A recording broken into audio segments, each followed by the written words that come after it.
BCN ನ್ಯೂಸ್ಗೆ ಸ್ವಾಗತ. ನಾನು ಸ್ನೇಹರಾಜ್. ಇಂದಿನ ಮುಖ್ಯಾಂಶಗಳು: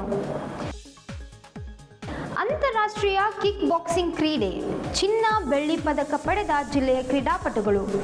ರಾಜ್ಯ ಜಿಲ್ಲೆಯ ಕೀರ್ತಿ ತಂದ ಪರ್ವೇಜ್ ಖಾನ್, ನಿಶೀತ್ ಸಾವಳಗಿ, ಡಾಕ್ಟರ್ ಮೊಹಮ್ಮದ್ ಇಮ್ರಾನ್ ಸೈಯದ್. ಫೆಬ್ರವರಿ 15ರಿಂದ ಕಲ್ಯಾಣ ನಡಿಗೆ, ಹರಳೆಯ ಜ್ಯೋತಿ ಯಾತ್ರೆ, ಬಸವಕುಮಾರ್ ಪಾಟೀಲ್. ಬಸ್ ಚಾಲಕನ ಜಾಣತನದಿಂದ ತಪ್ಪಿದ ಭಯಾನಕ ದುರಂತ. 18 ವರ್ಷದ ಮಕ್ಕಳು ಯಾವುದೇ ಕ್ಷೇತ್ರದಲ್ಲಿ ಕೆಲಸ ಮಾಡಬಾರದು, ನ್ಯಾಯಾಧೀಶ ಪ್ರಕಾಶ್ ಅರ್ಜುನ್ ಬನ್ಸೋಡೆ. ದೇಶದ ರಾಜಧಾನಿ ನವದೆಹಲಿಯಲ್ಲಿ ಫೆಬ್ರವರಿ 4ರಿಂದ 8ರವರೆಗೆ ನಡೆದ ಅಂತಾರಾಷ್ಟ್ರೀಯ ಕಿಕ್ ಬಾಕ್ಸಿಂಗ್ ಕ್ರೀಡಾ ಸ್ಪರ್ಧೆಯಲ್ಲಿ ಜೂನಿಯರ್ ಗ್ರೇಡ್ನಲ್ಲಿ ಕುಮಾರ್ ನಿಶೀತ್ ರಾಜ್ಕುಮಾರ್ ಸಾವಳ್ಗಿ ಪ್ರಥಮ ಸ್ಥಾನ ಪಡೆದು ಚಿನ್ನದ ಪದಕವನ್ನು ಪಡೆದಿದ್ದಾರೆ. ಸೀನಿಯರ್ ಗ್ರೇಡ್ನಲ್ಲಿ ಕುಮಾರ್ ಮೊಹಮ್ಮದ್ ಪರ್ವೇಜ್ ಖಾನ್, ಡಾಕ್ಟರ್ ಅಯಾಜ್ ಖಾನ್ ಅವರು ಬೆಳ್ಳಿಯ ಪದಕ ಪಡೆದು ಅಂತಾರಾಷ್ಟ್ರೀಯ ಮಟ್ಟದಲ್ಲಿ ಹಾಗೂ ರಾಜ್ಯ ಮತ್ತು ಬೀದರ್ ಜಿಲ್ಲೆಗೆ ಕೀರ್ತಿ ತಂದಿರುವುದು ನಮಗೆ ಹೆಮ್ಮೆ ತಂದಿದೆ ಎಂದು ತಂಡದ ವ್ಯವಸ್ಥಾಪಕ ಡಾಕ್ಟರ್ ಮೊಹಮ್ಮದ್ ಇಮ್ರಾನ್ ಸೈಯದ್ ತಿಳಿಸಿದರು. ಮಂಗಳವಾರ ಇಲ್ಲಿಯ ಪತ್ರಿಕಾ ಭವನದಲ್ಲಿ ನಡೆಸಿದ ಸುದ್ದಿಗೋಷ್ಠಿಯಲ್ಲಿ ಮಾತನಾಡಿದ ಅವರು, ಈ ಒಂದು ಕ್ರೀಡೆಯಲ್ಲಿ ಸುಮಾರು 10ಕ್ಕೂ ಹೆಚ್ಚಿನ ದೇಶಗಳಿಂದ ಕ್ರೀಡಾಪಟುಗಳು ಭಾಗವಹಿಸಿದರು. ನಮ್ಮ ಕರ್ನಾಟಕ ರಾಜ್ಯದಿಂದ ಸುಮಾರು 16 ಕ್ರೀಡಾಪಟುಗಳು ಪಾಲ್ಗೊಂಡಿದ್ದರು. ಅದರಲ್ಲಿ ಬೀದರ್ ಜಿಲ್ಲೆಯಿಂದ 2 ಭಾಗವಹಿಸಿದರು ಎಂದು ಅವರು ಮಾಹಿತಿ ನೀಡಿದರು. ನಮ್ಮ ಯುವಕರು ಯಾವುದೇ ಕ್ಷೇತ್ರದಲ್ಲಿ ಹಿಂದುಳಿದಿಲ್ಲ, ಆದರೆ ಪ್ರತಿಭಾವಂತರನ್ನು ಹುಡುಕಿ ಪ್ರೋತ್ಸಾಹಿಸುವಂತ ಕೆಲಸ ಹೆಚ್ಚಿನ ಪ್ರಮಾಣದಲ್ಲಿ ನಡೆಯುವಂತೆ ಸರ್ಕಾರ ನೋಡಿಕೊಳ್ಳಬೇಕಾಗಿದೆ. ಇದು ಅನಿವಾರ್ಯವಾಗಿದೆ ಎಂದು ಹೇಳಿದರು. ಇನ್ನೂ ಹೆಚ್ಚಿನ ಕ್ಷೇತ್ರದಲ್ಲಿ ನಮ್ಮ ವಿದ್ಯಾರ್ಥಿಗಳು ಸ್ಪರ್ಧೆಗಳಲ್ಲಿ ಭಾಗವಹಿಸಿ ಉತ್ತಮ ಸ್ಥಾನ ಪಡೆದು ಜನ್ಮ ನೀಡಿದ ತಂದೆ ತಾಯಿ ಹಾಗೂ ರಾಜ್ಯ ಜಿಲ್ಲೆಯ ಅಂತಾರಾಷ್ಟ್ರೀಯ ಮಟ್ಟದಲ್ಲಿ ನಮ್ಮ ಯುವಕರ ಶಕ್ತಿ ಪ್ರದರ್ಶನ ಮಾಡಿದ್ದು ಹೆಮ್ಮೆಯ ಸಂಗತಿಯಾಗಿದೆ ಎಂದು ಹೇಳಿದ್ದಾರೆ. ಇದೇ ಸಂದರ್ಭದಲ್ಲಿ ಕ್ರೀಡೆಯಲ್ಲಿ ವಿಜೇತರಾಗಿ ಬೆಳ್ಳಿ ಪದಕ ಪಡೆದಿರುವ ಕ್ರೀಡಾಪಟು ಕುಮಾರ್ ಮೊಹಮ್ಮದ್ ಪರ್ವೇಜ್ ಖಾನ್ ಮಾತನಾಡಿ, ಅಂತಾರಾಷ್ಟ್ರೀಯ ಮಟ್ಟದಲ್ಲಿ ನಡೆದ ಕ್ರೀಡೆಯಲ್ಲಿ ಪಾಲ್ಗೊಂಡು ವಿಜೇತನಾಗಿ ಪದಕ ಪಡೆದಿರುವುದು ಸಂತಸ ತಂದಿದೆ ಎಂದರು. ಮುಖ್ಯಮಂತ್ರಿಗಳು, ಜಿಲ್ಲೆಯ ಸಚಿವರು ಕ್ರೀಡೆಗೆ ಹೆಚ್ಚಿನ ಆದ್ಯತೆ ನೀಡಿ ಕ್ರೀಡಾಪಟುಗಳಿಗೆ ಪ್ರೋತ್ಸಾಹ ನೀಡಲು ಮನವಿ ಮಾಡಿದರು. ಇದೇ ವೇಳೆ ಚಿನ್ನದ ಪದಕ ಪಡೆದ ಕುಮಾರ್ ನಿಶೀತ್ ಸಾವಳಗಿ ಮಾತನಾಡಿ, ತಾನು ಈ ಮಟ್ಟದಲ್ಲಿ ಬೆಳೆದು ಕ್ರೀಡಾ ಸ್ಪರ್ಧೆಯಲ್ಲಿ ಭಾಗವಹಿಸಿ ಪದಕ ಪಡೆಯಲು ಮೂಲ ಕಾರಣರಾದ ತಂಡದ ವ್ಯವಸ್ಥಾಪಕರು ಹಾಗೂ ಪ್ರೋತ್ಸಾಹ ನೀಡಿದ ಪಾಲಕರು ಎಂದು ಹೇಳಿದರು.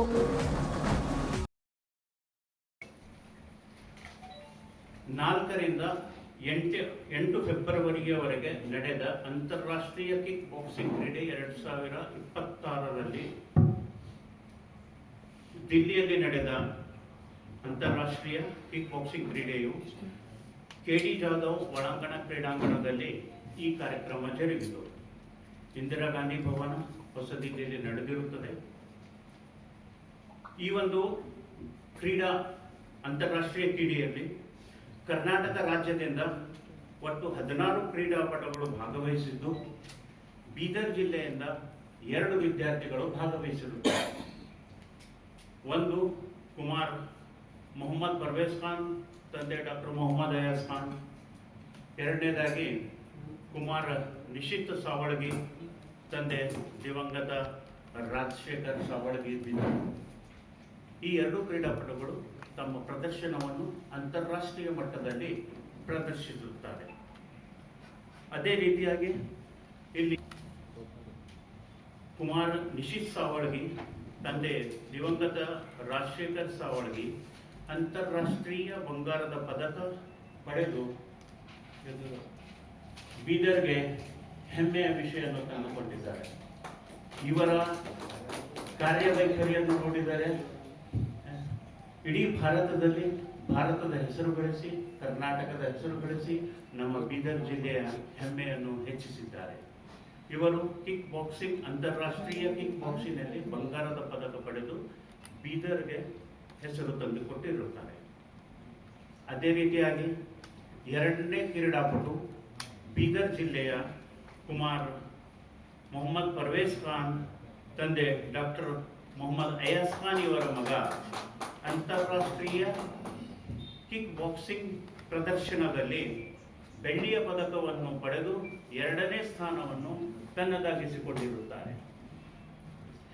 ಇವರ ಒಂದು ಕಾರ್ಯವೈಖರಿ ನೋಡಿದರೆ ಸಹ ಭಾರತ ದೇಶದ ಹೆಸರು, ಕರ್ನಾಟಕದ ಹೆಸರು, ಬೀದರ್ ಜಿಲ್ಲೆಗೆ ಹೆಮ್ಮೆಯನ್ನು ತಂದುಕೊಟ್ಟಿದ್ದಾರೆ ಎಂದು ಈ ಸಂದರ್ಭದಲ್ಲಿ ಹೇಳಲು ಬಯಸುತ್ತೇನೆ. ಅದೇ ರೀತಿಯಾಗಿ ಈ ಒಂದು ನಮ್ಮ ಅಂತಾರಾಷ್ಟ್ರೀಯ ಕ್ರೀಡಾ ಮಟ್ಟದಲ್ಲಿ, ಅಂತಾರಾಷ್ಟ್ರೀಯ ಕ್ರೀಡಾಕೂಟದಲ್ಲಿ ದಿಲ್ಲಿಯಲ್ಲಿ ನಡೆದಿದ್ದು, ಈ ಒಂದು ಬೀದರ್ ಜಿಲ್ಲೆಯಿಂದ ಕ್ರೀಡಾ ಕೋಚ್ ಸುವಿತ್ ಎಸ್ ಮೋರೆ ಅವರು ತಮ್ಮ ಕಾರ್ಯವೈಖರಿ ತುಂಬಾ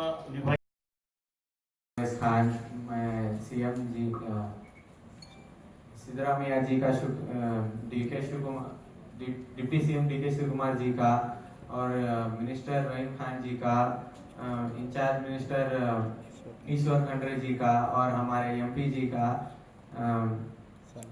सागर खंडरे जी का शुक्रिया अदा करना चाहता हूं, जो मुझे इस कंपटीशन में सिलेक्शन करके भेजा गया देश का नाम रोशन करने के लिए, कर्नाटक के लिए, इंडिया के लिए।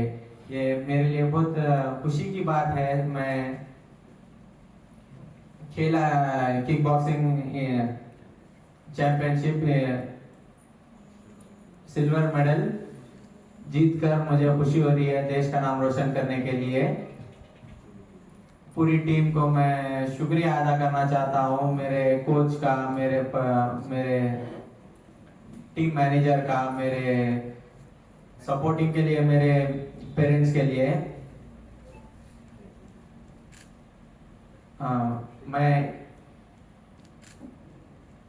मैं एक बात कहना चाहता हूँ हमारे मिनिस्टर साहब जी से, रहीम खान जी से, कि स्पोर्ट्स को बढ़ावा दे और स्पोर्ट्स को ये करे,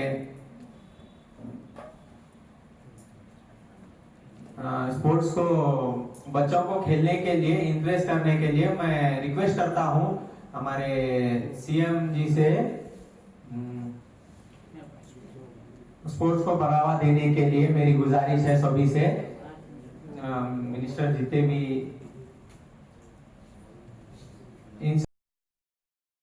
ಚಾಂಪಿಯನ್ಶಿಪ್ ಬಗ್ಗೆ 5th Indian open international kick boxing championship 2026 ಇದು ಕೆಡಿ ಜಾಧವ್ ಇಂಡೋರ್ ಸ್ಟೇಡಿಯಂ ಅಲ್ಲಿ 4ರಿಂದ 8ನೇ ತಾರೀಕು ಫೆಬ್ರವರಿವರೆಗೆ ನಡೆದಿತ್ತು. ಮಿನಿಮಮ್ 10ರ ಮೇಲ್ಪಟ್ಟು ಕಂಟ್ರಿಗಳು ಬಂದಿದ್ವು.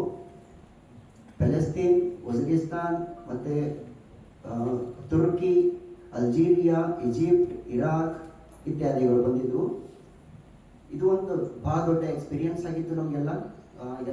ಎಲ್ಲ ಕಂಟ್ರಿಯ ಒಂದು ಕೋಚ್ಗಳು ನಮಗೆ ಭೇಟಿಯಾಗಿದ್ರು, ಎಲ್ಲ ಕಂಟ್ರಿಯ ಒಂದು ರೆಫ್ರಿಗಳು ನಮಗೆ ಭೇಟಿಯಾಗಿದ್ರು, ನಮ್ಮ ಮಕ್ಕಳಿಗೆಲ್ಲ ಪ್ರೋತ್ಸಾಹ ಮಾಡಿದ್ರು. ಅದೇ ರೀತಿ ಇವರ ಒಂದು ಪರ್ಫಾರ್ಮೆನ್ಸ್ ನೋಡಿ ಕೂಡ ಅವರು ಕೆಲವೊಂದು ಅವರ ಒಂದು ಭಾವನೆಗಳನ್ನು ಹೇಳಿದ್ರು. ಮತ್ತೆ ಇವರಿಗೆ ಒಂದು ಪ್ರೋತ್ಸಾಹದ ಒಂದು ಸ್ವಲ್ಪ ನುಡಿಗಳನ್ನು ಮಾಡಿದ್ರು, ಈ ರೀತಿ ಪ್ರಾಕ್ಟೀಸ್ ಮಾಡಬೇಕು, ಈ ರೀತಿ ನೀವು ಇನ್ನೂ ಮುಂದುವರಿಬೇಕು ಅಂತ. ಅದನ್ನೆಲ್ಲ ತಿಳ್ಕೊಂಡು ಮಕ್ಕಳಿಗೆ ಒಂದು ಒಳ್ಳೆಯ ಒಂದು ಅವಕಾಶವಿತ್ತು. ಅದನ್ನ ಯಾವುದೇ ರೀತಿ ದುರುಪಯೋಗವನ್ನು ಮಾಡಿಕೊಳ್ಳದೆ ಒಂದು ಒಳ್ಳೆಯ ಅಚೀವ್ಮೆಂಟ್ ಅನ್ನ ಮಾಡಿಕೊಂಡಿದ್ದಾರೆ. ಪ್ರಪ್ರಥಮವಾಗಿ ನಮ್ಮ ಬೀದರ್ ಜಿಲ್ಲೆಯ ಹೆಸರು ಇಡೀ ಒಂದು 10ರ ಮೇಲ್ಪಟ್ಟು ಕಂಟ್ರಿಯಲ್ಲಿ ಇವತ್ತು ನಾನು ಆ್ಯಡ್ ಮಾಡಿದ್ದೀನಿ. ಅಂದರೆ ಈ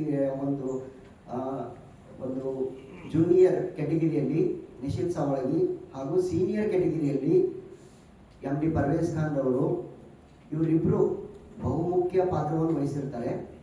ಬಿಕಾಸ್ ಜೂನಿಯರು ಸೀನಿಯರು ಬೇರೆ ಬೇರೆ ಕ್ಯಾಟಗಿರಿ. ಜೂನಿಯರ್ ನಿಶಿತ್ ಸವಳಗಿ ಒಂದು ಅತಿ ಉತ್ತಮ ಒಂದು ಪರ್ಫಾರ್ಮೆನ್ಸ್ ತೋರಿಸಿದ್ರು. ಸೀನಿಯರ್ ಕ್ಯಾಟಗಿರಿಯಲ್ಲಿ MD ಪರ್ವೇಜ್ ಖಾನ್ ಅವರು ಅತಿ ಉತ್ತಮ ಅವರ ಒಂದು ಪಾತ್ರವನ್ನು ನಿಭಾಯಿಸಿದ್ರು, ಮೆಡಲ್ ಮಾಡಿದ್ರು. ಇದು ನಮಗಷ್ಟೇ ಅಲ್ಲ, ನಮ್ಮ ಇಡೀ ಬೀದರ್ ಜಿಲ್ಲೆಯ ಒಂದು ಹೆಮ್ಮೆಯ ವಿಷಯವಾಗಿದೆ. ಎಲ್ಲರೂ ಇದೇ ರೀತಿ ಇವರ ಒಂದು ಏನಂತ ಪ್ರೋತ್ಸಾಹವನ್ನು ನೋಡಿ ನಾವು ಕೂಡ ಇದೇ ರೀತಿ ಇನ್ನೂ ನಾನು ಮೆಡಲಿಸ್ಟ್ಗಳನ್ನ ಮುಂದೆ ತರ್ತೀನಿ ಅಂತ ಹೇಳ್ತೀನಿ ನಮ್ಮ ಒಂದು ಜಿಲ್ಲೆಯಿಂದ.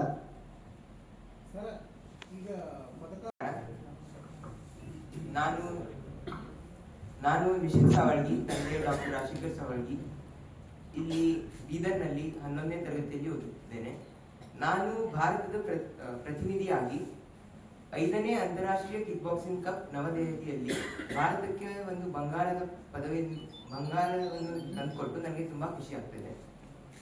मैं अपने परिवार वालों को बहुत बहुत धन्यवाद देना चाहूँगा और मेरे कोच सुमित मोरे सर जी को भी बहुत बहुत धन्यवाद देना चाहूँगा, क्योंकि इनके मार्गदर्शन और सपोर्ट की वजह से ही मैं आज इस मुकाम को हासिल कर पाया हूँ. हमारे टीम मैनेजर इमरान सर ने भी बहुत अच्छा काम किया है और मेरे भाई परवेज खान जी ने, जब मैं वहाँ सफर पे था तो हर समय मेरे लिए एक बड़े भाई के रूप में इन्होंने मेरे साथ खड़े रहे थे. And it's a great feeling representing India and it's a very rare moment, and I must say it's an experience of a lifetime.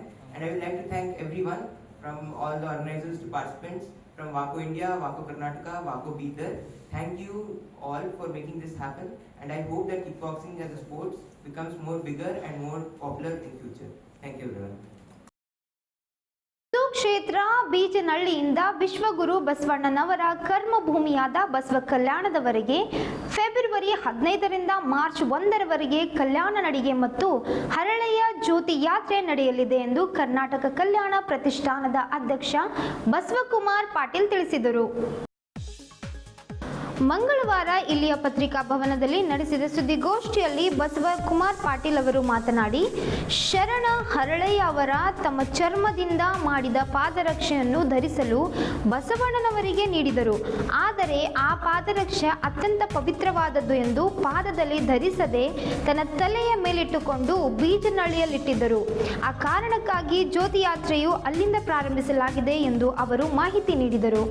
ಶರಣರು ನಮಗಾಗಿ ಮಾಡಿದ ತ್ಯಾಗ, ಬಲಿದಾನ ಸ್ಮರಣೆ ಮಾಡುವುದರೊಂದಿಗೆ ಅವರ ಸಂದೇಶಗಳನ್ನು ಮನೆ ಮನೆಗೆ ತಲುಪಿಸುವ ಉದ್ದೇಶ ಯಾತ್ರೆಯಾಗಿದೆ ಎಂದರು. ಬೀಚನಹಳ್ಳಿ ಸರ್ವಾಂಗೀಣಾಭಿವೃದ್ಧಿಯಾಗಬೇಕು ಎನ್ನುವುದಾಗಿದೆ ಎಂದರು. ಈ 15 ದಿವಸ ಜ್ಯೋತಿ ಯಾತ್ರೆಯು ಪ್ರತಿದಿನ ಒಂದೊಂದು ಹಳ್ಳಿಯಲ್ಲಿ ನೆಲೆಸಿ ಅಲ್ಲಿ ಕಾರ್ಯಕ್ರಮಗಳನ್ನು ಹಮ್ಮಿಕೊಳ್ಳಲಾಗುತ್ತಿದೆ ಎಂದು ತಿಳಿಸಿದರು. ಯಾವ ಗ್ರಾಮದಲ್ಲಿ 100 ವಚನಗಳನ್ನು ಹೇಳುತ್ತಾರೋ ಅವರಿಗೆ 1,000 ರೂಪಾಯಿ ನೀಡಿ ವಿಶೇಷ ಗೌರವದಿಂದ ಸನ್ಮಾನಿಸಲಾಗುವುದು ಎಂದು ತಿಳಿಸಿದ್ದಾರೆ. ಸುದ್ದಿಗೋಷ್ಠಿಯಲ್ಲಿ ರಾಜೇಂದ್ರ ಜೊನ್ನಿಕೇರಿ ಮತ್ತಿತರರು ಇದ್ದರು. ಸುಕ್ಷೇತ್ರ ಬಿಜ್ನಹಳ್ಳಿಯಿಂದ ಶರಣಭೂಮಿ ಬಸವ ಕಲ್ಯಾಣದವರೆಗೆ ಫೆಬ್ರವರಿ 15ರಿಂದ ಕಲ್ಯಾಣ ನಡಿಗೆ ಮತ್ತು ಹರಳೆಯ ಜ್ಯೋತಿ ಯಾತ್ರೆ ಎನ್ನುತ್ತಕ್ಕಂಥ ಯಾತ್ರೆ ಆರಂಭವಾಗ್ತಾ ಇದೆ. ಈ ಜ್ಯೋತಿ ಯಾತ್ರೆಯ ಧ್ಯೇಯ ವಾಕ್ಯ ಏನು ಅಂದರೆ ಶರಣು ಶರಣಾರ್ಥಿ.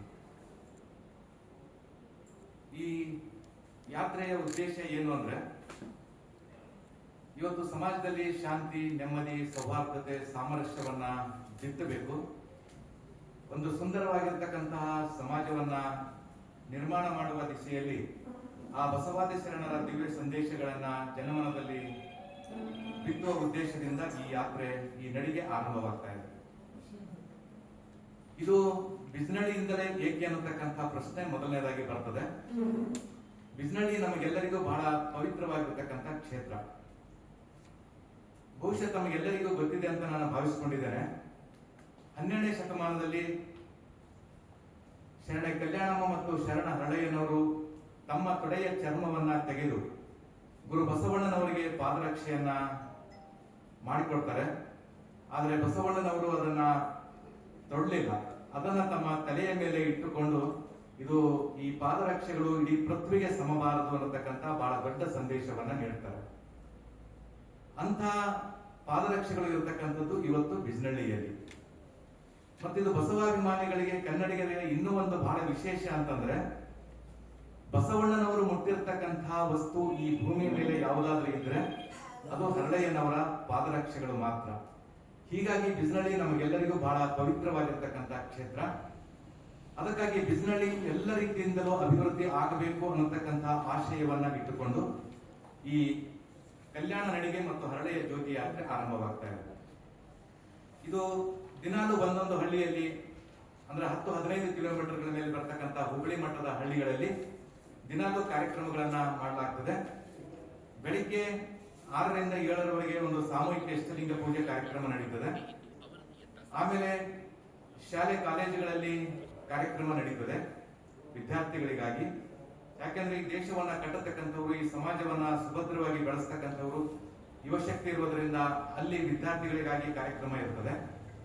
ಸಾಯಂಕಾಲ ಇಡೀ ಗ್ರಾಮಸ್ಥರೊಂದಿಗೆ ಸೇರಿಕೊಂಡು ಒಂದು ಕಲ್ಯಾಣ ನಡಿಗೆ ಊರಲ್ಲಿ ನಡೀತದೆ. ಆಮೇಲೆ ಸಾರ್ವಜನಿಕ ಸಮಾರಂಭದಲ್ಲಿ ಸುಮಾರು 2-3 ಅತಿಥಿಗಳು ಬಸವ ತತ್ವವನ್ನ ತಿಳಿಸಿಕೊಡ್ತಕ್ಕಂತಹ ಕಾರ್ಯಕ್ರಮ ಇರ್ತದೆ, ಸಾರ್ವಜನಿಕ ಸಮಾರಂಭ. ಆಮೇಲೆ ಪ್ರತಿ ಹಳ್ಳಿಯಲ್ಲಿಯೂ ಸಹಿತ ಒಂದು ಕಲ್ಯಾಣ ಕ್ರಾಂತಿ ನಾಟಕ ಇರ್ತದೆ. ಈ ಕಲ್ಯಾಣ ಕ್ರಾಂತಿ ನಾಟಕವನ್ನ ಮಾಡ್ತಕ್ಕಂಥವ್ರು ಬಳ್ಳಾರಿ ಜಿಲ್ಲೆಯ ಸಿರಿಗೆರೆಯ ಧಾತ್ರಿ ಕಲಾವಿದರ ತಂಡದವರು ಈ ನಾಟಕವನ್ನ ಆಡ್ತಾರೆ. ಬಹುಶಃ ಇದು ಹಳ್ಳಿಗರ ಮನಕ್ಕೆ ಮುಟ್ಟುವಂತಹ ಒಂದು ಬಹಳ ಸುಂದರವಾಗಿರ್ತಕ್ಕಂಥ ನಾಟಕ ಇದು ಶರಣಾರ್ಥಿ ಕಾನ್ಸೆಪ್ಟ್ ಮೇಲೆ ಆಗಿರ್ತಕ್ಕಂತಹ ನಾಟಕ. ಅದಕ್ಕಾಗಿ ಈ ಎಲ್ಲ ಕಾರ್ಯಕ್ರಮಗಳು ಪ್ರತಿ 15 ಹಳ್ಳಿಗಳಲ್ಲಿ ನಡೀತದೆ. ಇನ್ನೂ ಒಂದು ಈ ಕಾರ್ಯಕ್ರಮದ ವಿಶೇಷ ಏನು ಅಂತಂದ್ರೆ, ಬಹುಶಃ ಯಾವ ಹಳ್ಳಿಯಲ್ಲಿ 100 ವಚನಗಳನ್ನ ಮಕ್ಕಳು ಹೇಳ್ತಾರೋ ಆ 100 ವಚನಗಳನ್ನ ಹೇಳಿರ್ತಕ್ಕಂಥ ಮಕ್ಕಳಿಗೆ 1,000 ರೂಪಾಯಿಯನ್ನ ಕೊಟ್ಟು ಒಂದು ವಿಶೇಷವಾಗಿರ್ತಕ್ಕಂಥ ಸನ್ಮಾನ ಕಾರ್ಯಕ್ರಮ ಇರುತ್ತದೆ. ಅದಲ್ಲದೆ ಬಹುಶಃ ಇವತ್ತು ದುಶ್ಚಟ ದುರ್ಗುಣಕ್ಕೆ ಒಳಗಾಗಿ ದೇಶ ದುರ್ಬಲವಾಗತಕ್ಕಂತಹ ಸ್ಥಿತಿಯಲ್ಲಿ ದುಶ್ಚಟ ದುರ್ಗುಣಗಳ ಭಿಕ್ಷೆ, ಸದ್ಗುಣ ಸನ್ನಡತೆಯ ದೀಕ್ಷೆ ಎನ್ನತಕ್ಕಂತಹ ವಿಶೇಷವಾಗಿರ್ತಕ್ಕಂತಹ ಶೀರ್ಷಿಕೆಯ ಮೇಲೆ ಆ ದುಶ್ಚಟ ದುರ್ಗುಣಗಳ ಭಿಕ್ಷೆಯನ್ನು ಸಹಿತ ಜನರಲ್ಲಿ ಕೇಳಲಾಗ್ತದೆ. ಆ ಕುರಿತು ಸಹಿತ ಅರಿವು ಮೂಡಿಸ್ತಕ್ಕಂತಹ ಕಾರ್ಯಕ್ರಮ ನಡೆದಿದೆ. ಈ ರೀತಿ ಇವತ್ತು ಇಷ್ಟೆಲ್ಲ ಕಾರ್ಯಕ್ರಮಗಳನ್ನು ಹೊತ್ತುಕೊಂಡು 15 ದಿವಸಗಳ ಈ ಯಾತ್ರೆ ನಡೀತದೆ. ಈ ಕಲ್ಯಾಣ ನಡಿಗೆಯ ವೇಳಾಪಟ್ಟಿ ಸಹಿತ ನಾವು ಕರಪತ್ರದಲ್ಲಿ ಕೊಟ್ಟಿದ್ದೇವೆ.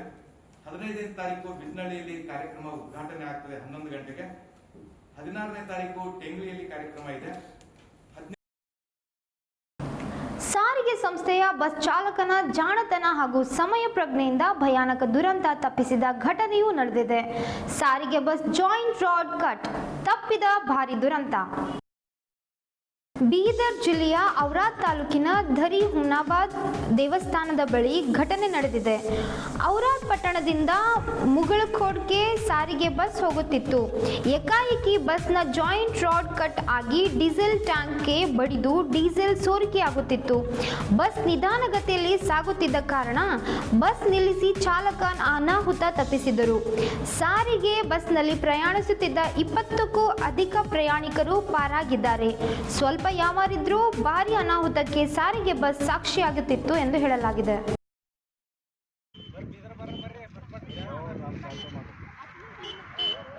ಬೇರೆ ಕಡೆ ಕಳಿಸ್ತೀರಿ ನಿಮ್ಗೆ?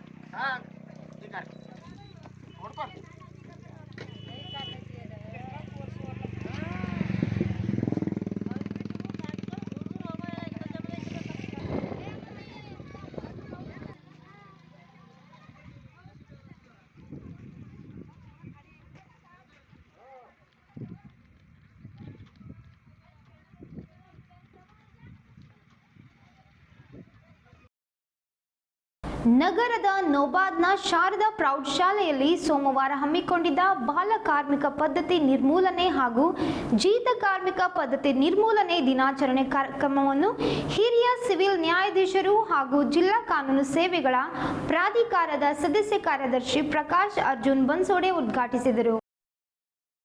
ಪ್ರಕಾಶ್ ಅರ್ಜುನ್ ಬನ್ಸೋಡೆ ಅವರು ಮಾತನಾಡಿ 18 ವರ್ಷದ ಮಕ್ಕಳು ಯಾವುದೇ ಕ್ಷೇತ್ರದಲ್ಲಿ ಕೆಲಸ ಮಾಡಬಾರದು ಎಂದು ತಿಳಿಸಿದರು. ಪಾಲಕರು ತಮ್ಮ ಮಕ್ಕಳನ್ನು ಕೆಲಸಕ್ಕೆ ಕಳಿಸದೆ ಶಾಲೆಗೆ ಕಳುಹಿಸಬೇಕು. ತಮಗೆ ಯಾವುದೇ ಮಗು ಕೆಲಸ ಮಾಡುವುದು ಕಂಡುಬಂದಲ್ಲಿ 1098ಕ್ಕೆ ಕರೆ ಮಾಡಿ ತಿಳಿಸಬೇಕೆಂದರು. ಬೀದರ್ ಜಿಲ್ಲಾ ಕಾರ್ಮಿಕ ಅಧಿಕಾರಿ ಮಹೇಶ್ ಲಕ್ಷ್ಮಣ್ ಕುಳಲಿ ಮಾತನಾಡಿ, ಬಾಲ ಕಾರ್ಮಿಕ ಪದ್ಧತಿ ಹಾಗೂ ಜೀತ ಕಾರ್ಮಿಕ ಪದ್ಧತಿ ಇದೊಂದು ಅನಿಷ್ಟ ಪದ್ಧತಿಯಾಗಿದ್ದು ಇವರ ನಿರ್ಮೂಲನೆಗಾಗಿ ಎಲ್ಲರೂ ಕೈಜೋಡಿಸಬೇಕಾಗಿ ಕರೆ ನೀಡಿದರು. ಈ ಸಂದರ್ಭದಲ್ಲಿ ಬೀದರ್ ವಕೀಲ್ ಸಂಘ, ಜಿಲ್ಲಾ ಕಾರ್ಮಿಕ ಅಧಿಕಾರಿಗಳು, ಯೋಜನಾ ನಿರ್ದೇಶಕರು, ಬಾಲ ಕಾರ್ಮಿಕ ಯೋಜನೆ, ಕಾರ್ಮಿಕ ಇಲಾಖೆ ಸಿಬ್ಬಂದಿಗಳು, ಜಿಲ್ಲಾ ಕಾನೂನು ಸೇವೆಗಳ ಪ್ರಾಧಿಕಾರ ಅಬ್ದುಲ್ ಹಫೀಜ್, ವಿದ್ಯಾಸಾಗರ್, LADC ವಕೀಲರು, ಸಿಬ್ಬಂದಿಗಳು ಹಾಗೂ ಕಾರ್ಮಿಕ ಇಲಾಖೆ ಸಿಬ್ಬಂದಿ ವರ್ಗದವರು ಮತ್ತು ಶಾಲಾ ಮಕ್ಕಳು ಕಾರ್ಯಕ್ರಮದಲ್ಲಿ ಉಪಸ್ಥಿತರಿದ್ದರು. ಇಂದಿನ ವಾರ್ತಾ ಪ್ರಸಾರ ಮುಕ್ತಾಯವಾಯಿತು. ಮುಂದಿನ ವಾರ್ತೆಗಳೊಂದಿಗೆ ಮತ್ತೆ ಭೇಟಿಯಾಗೋಣ. ಧನ್ಯವಾದಗಳು.